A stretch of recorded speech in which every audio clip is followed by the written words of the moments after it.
তো আসসালামু আলাইকুম, সবাই কেমন আছেন? আশা করি ভালো আছেন। তো আমি এতটুকু ভালো না। তো আমার অনেক দিন ধরে হসপিটালে যাওয়া আসা করছে। আমার বেমার এটাও বেশি ভালো না আর কি। এতে আমি দেখেন চেহারা আমার খারাপ হয়েছে। আমি 10 কেজি ওজনে ঘেটে গেছি। তারপরে আমি ভিডিও বানাইতেছি আপনাদের সাথে থাকার জন্য। তো আপনারা সবাই দোয়া করবেন আমার জন্য। তো আজকে আমি 7:30 বাজে রাতে আমি হায়দ্রাবাদে হসপিটালে যাই। তো আমি ওখানে যে স্যালাইন দিয়ে আধা স্যালাইন যখন দেখেন আমার হাতে লাগেনি আছে, 5 থেকে লাগাতার স্যালাইন দিতে বলছে ডাক্তারে।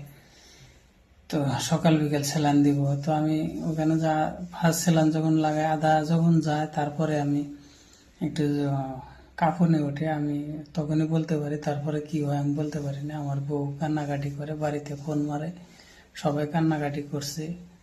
তো আমি দেখি নেই। তো অল্প পরে আমার হুশ আইছে, বাড়িতে ফোন মারছে। তারপরে আমার এখানে একটা ছোট ভাই ছিল, একটা বড় ভাই আছে, মামাতো ভাই। ছোট ভাইটা নিজের ভাই।